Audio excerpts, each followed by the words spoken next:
one going to be?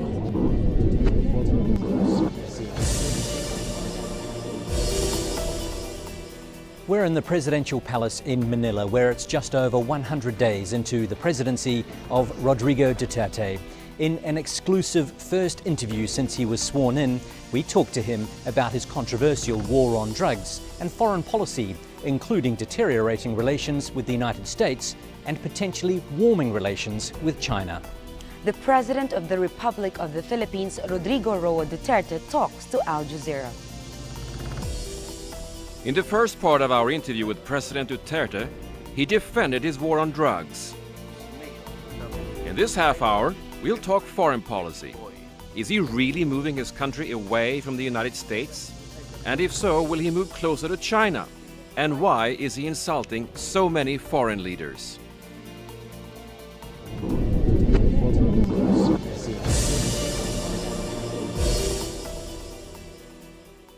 I don't think anyone could deny, doesn't matter how controversial it is, that you've delivered on your election campaign promise to crack down on drugs. Yes. One thing you haven't delivered on yet is your promise to ride a jet ski out to the disputed territory in the South China Sea and plant the Philippine flag on there. Now, many people, many voters, I assume, took that as a sign that you were going to be tough on China in that disputed territory in the South China Sea or the West Philippine Sea, but you haven't been. Why?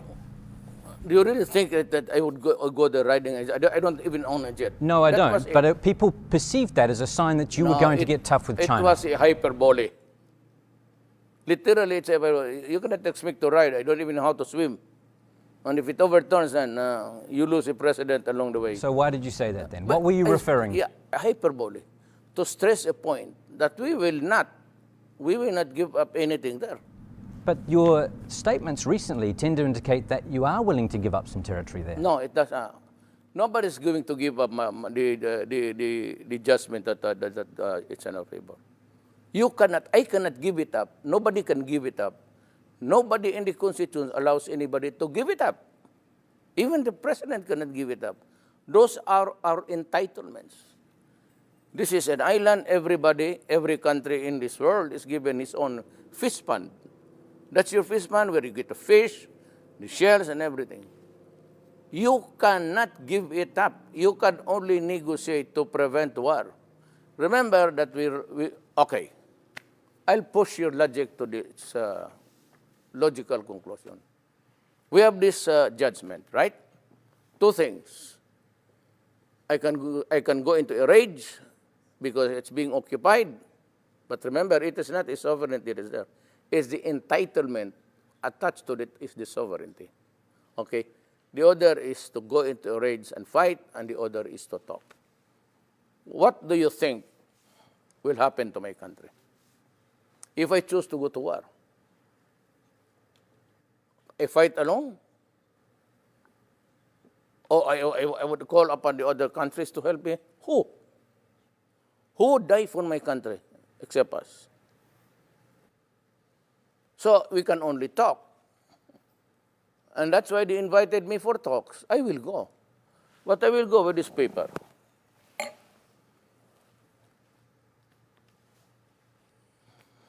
A blank sheet Mr. of paper. President, yeah, I said, this is the award. I cannot go out beyond the boundaries of this paper. Let's talk. Let's begin here. The Philippines won a landmark case against China, unprecedented in recent history, a smaller country standing up to a superpower. It declared the 9-dash claim of China invalid. Now, you're going to China, and you've mentioned previously, you said that you will not insist on the position of the Philippines on the Scarborough Shoal. Now, your critics are questioning why it seems you're going to China and negotiating from a position of weakness rather than of strength. It would be arrogant to me to go there and say, I'm going there to fight for this and that. You know, there's much to be learned in history, and even in the books, and the way the Orientals places the words in his mouth, especially the Chinese. You have to go there with a little bit of courtesy. But when you are already in front of each other, then I said, This is it. We do not go. What would be the purpose in going there without this? For what? But you can guarantee to the Philippine people that you are not going to sign away or give up hope or give up fighting for the Spratlys Scarborough Shoal. Yes, in the first they place are I Philippine said, territory. nobody, not even the president of this country, can give up the claim. You are not allowed to do that. That is one sure way of going to impeachment. But can you guarantee that you will fight to Yeah, maintain of course. those? Nobody's going to give up anything there. I said, if the Constitution does not allow you, then who can? Then not even your mouth. That's how it is. What deals are you hoping to do when you go to China? Well, maybe we talk about. I would know. I would not know the wherewithal, so where we would start. Then the judgmental thing would come into fore. Then some other matters about trade and commerce, and if there's any arrangement, if we want to come to a happy compromise, then we can talk about entitlements of the China Sea. But really, I cannot predict on any solid thing to talk about until I'm there. So I am not there until I am there. Will you discuss the war on drugs? Because records show that Of a lot course. of the drugs coming into the Philippines Yes, are coming from They China. understand it. That's why they'd like to help. But you know, China now is a democracy. I mean, the communist is just something which is just a thing to go by, to keep control. But everything there is free enterprise. Mr. President, you have clearly moved away from the United States.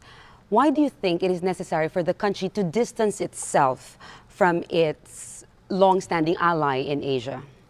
Just because I'm going to China doesn't mean to say that I'm moving away from the United States. But you talked about pursuing a different paradigm. What I'm saying is that please do not be too discourteous for us.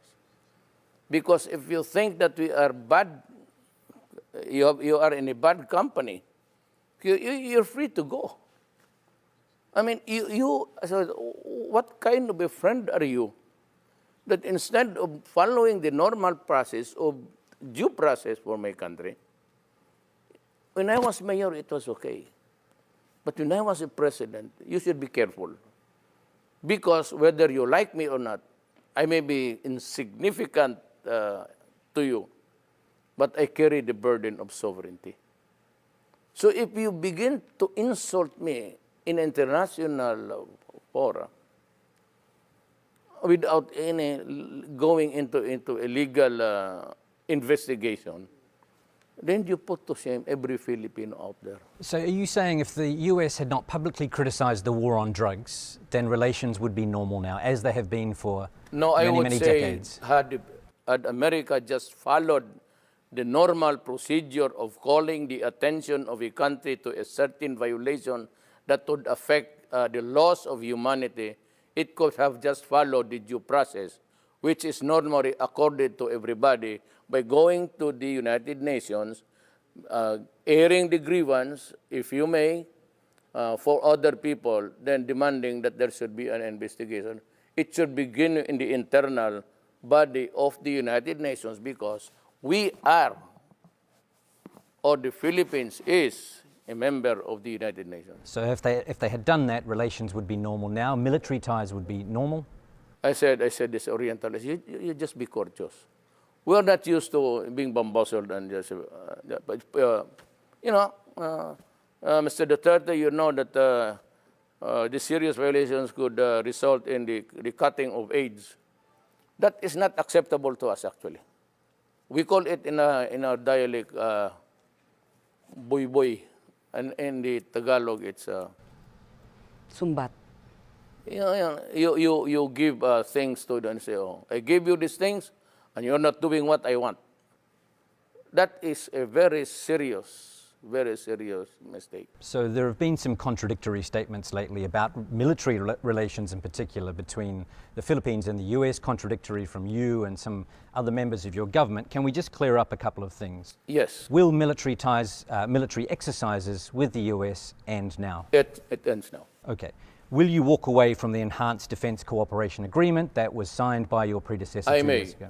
upon a review with the military authorities.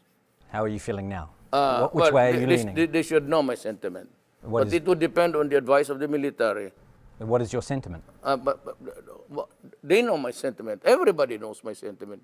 You know my sentiment. That you will end that. Yes, because I said if I'm in a bad company, then why bear with me? So that's without finality yet, basically, you're saying. I said I have to consult the military. You also have a mutual defence agreement, mutual defence treaty that was signed back in 1951. Will you walk away from that?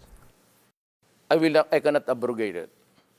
Now, let me ask you this question, and tell me frankly, really. Is there a need for me to maintain military ties with anybody, and even with Africa and Somalia and all? Now, let me ask this question. Having said that, if there is really a third world war, where all the ICBMs and the Poseidons and the land air-based and in the skies, if it's going to be a third war, then everybody pushes its nuclear power. China, Russia, and America. Would there be enough time to talk about a third world war? Maybe not, but your relations go far beyond things like that with the US. They well, go to I said- disaster relief, things like that. Aren't you putting all of that at risk? I do not think they will be there for us. But they were at Typhoon Haiyan just a few years ago. What? Typhoon Haiyan. That's not a war. And if they want, they could have, you can forgo with it. Other nations will come. Or we will die. Double the number.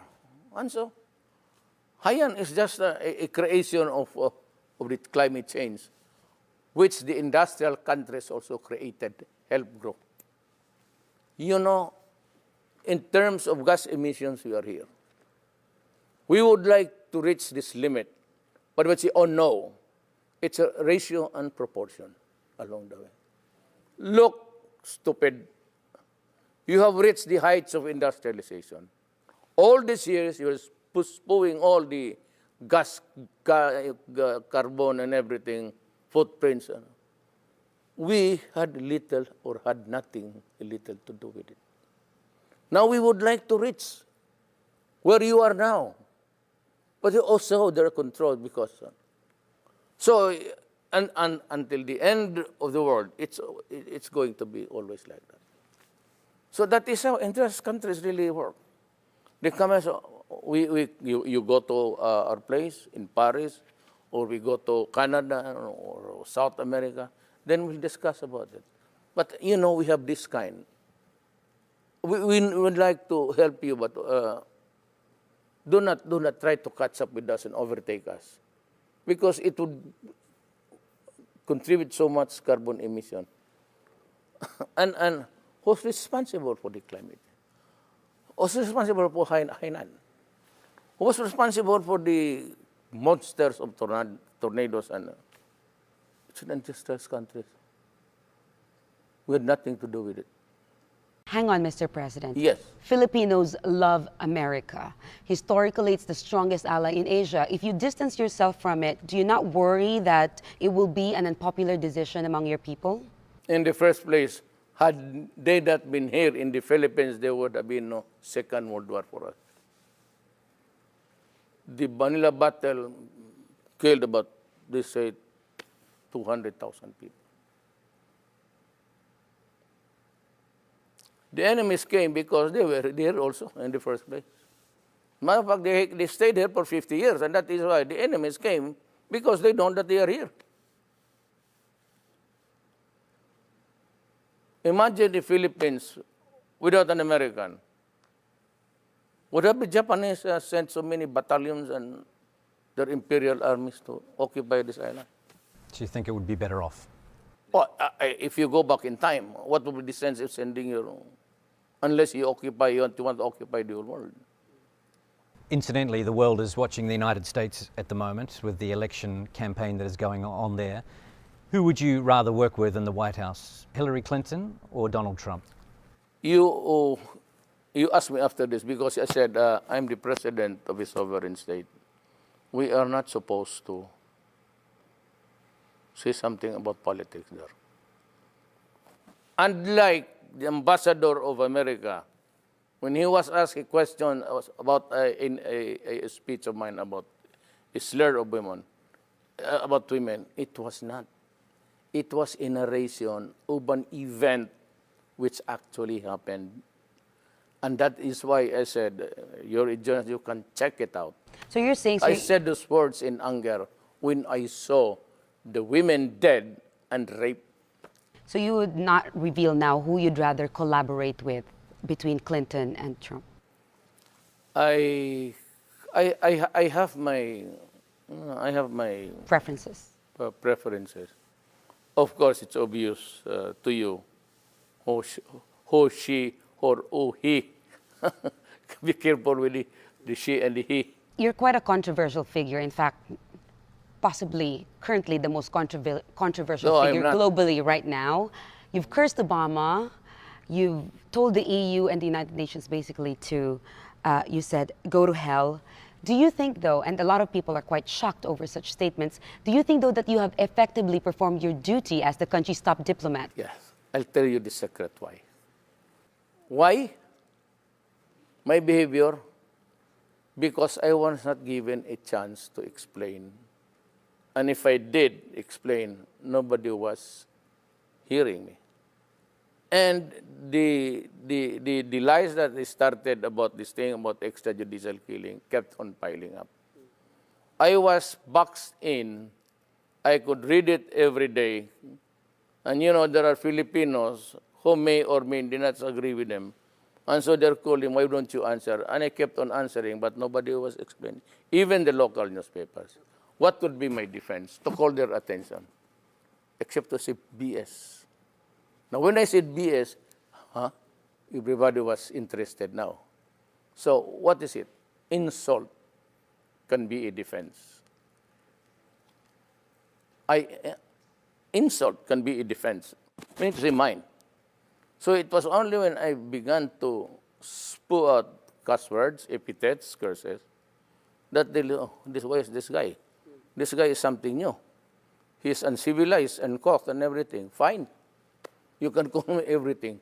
Listen to what I'm saying now. So, I got this chance with everybody. After this, there's another one, and there's another one. Do you agree with your spokesperson that everything you say is subject to creative interpretation? Don't you mean what you say? You know, you're from here. You know that the usual connotation of putang ina, it's a cuss word. It's a slang, actually. Slang, it's the usual, our language, son of a bitch. The ladies would say it, salamagan, or son of a gun. It is never interpreted in a phrase in English called son of a whore. You can ask anybody, in the media and anywhere, we never connotate the son of a bitch with the son of a whore. But don't you think the word whore is quite terrible. But don't you think the role of a president when you're addressing another president of another country, that there's a certain level of language, certain level of behavior that is expected? Yes, I tried to answer Obama, but my answers never got to be published. I could not even hear my own words, my explanation. Even well, you told him to go to hell. Yes, because that is the time now that he would hear me, my explanation. Nobody was publishing it even here. And I said that was a very discourteous thing. I said, however significant I may appear to you, please do not do that because I'm a president of a country. I've got to ask this. You have publicly criticized the United States for its atrocities it committed during the First American War in the early 1900s. Those atrocities were committed against Moro Muslims in the southern Philippines. Now, but your critics are questioning why you have become generally silent on far bigger atrocities committed most recently by the dictatorial regime of former President Ferdinand Marcos. It's a political issue which is really there already. No need to repeat it all over again every day, because if there's no reason to dwell on it and says, why are you talking about Marcos? We were talking here about Obama. So it's already there. In a sense, I was also there that night. They think the reason why you have not mentioned it is because you're allied with the Marcos family here. No, it's politics. All is politics. If they want to support me, and they did during the last election, it's fine. It's in the numbers. But I do not have to repeat the EDSA revolution every day before breakfast and say it with my prayers. You have said that former President Ferdinand Marcos was the best president of the Philippines, and yet he ruled with an iron fist. He was a dictator. Thousands of people were killed. His talent, his ability has nothing to do with his desire to perpetuate himself. Okay, but That's another thing. That's another thing. I'm referring to the brain work of a person. what if you become frustrated by the democratic processes in this country, by the bureaucracy and trying to get things done democratically? Will you consider Yeah. returning this country to a dictatorship? Interesting, really, actually. Now, you see what's happening now. How many hours did it take to travel, Edsa? To travel here? Yeah. How many hours did it take you to it travel? can take hours. Well, they're giving me emergency powers. I think no need to go into a martial law thing. I have sensed that Congress is also quite helpful in the sense that they're considering to give me emergency powers. Minus the bidding, minus all you have to do is say, okay, you're a great company, you have a track record. It's something like that. And what's the next step after that, though? Well, the next step is when it says it's only good for 200 days, it's good for 200 days. Then you stop it. Then you go back to the bidding. What do you mean? I cannot fathom your question, but would be something Would like you? this. If this country would remain moribund, If you get frustrated with how the long democratic process, the long legal process of getting things done, when you only have 6 Yes, years, would you? I think it's really pathetic because, politics and all. But our government is so crafted in a way that everybody has got to have a cake and eat it too. You were a very controversial figure. Some of your methods are seen as almost already authoritarian. A lot of people are getting nervous, and people would like to know, where are you taking this country? I don't, for the life of me, I have yet to remember the thing that I did that would indicate that I have the traces of being dictatorial. On day one, well, the curses and the slang, the epithets, but I cannot remember of an incident here, an event which would indicate at the very least that I have traces of being, tends to be dictatorial. Let's just put it that way. I've always been a good boy, a holy man in this thing. Well, we're just over 100 days into your presidency now. You've got just under 6 years left in your term. From a personal point of view, the stresses of the job, the criticism, the long hours, how do you think you're going to handle the next 6 years at the age of 71? I was at the hospital last night. So I had these rashes, I don't know where it came from. I was itching all over. There was a program yesterday, and I could not help scratching my body. I get to be to have more issues with my little ones, rashes and everything. Yesterday, I was all red inside, and I could hardly stop myself from scratching everywhere. It's actually, it contributes a lot to a person's the comfort zone, where you feel that when you work at night, you feel good, you sleep feeling good, wake up. Those are the things which, those are the luxuries which is not available here. But you have to be here because this is the seat of power. How would you like to be remembered as president? What would be your legacy? What would you like it to be? Now I just say that Rodrigo Duterte, he tried his best. All right, Mr. President, thank you very much for talking to Al Jazeera. Thank you.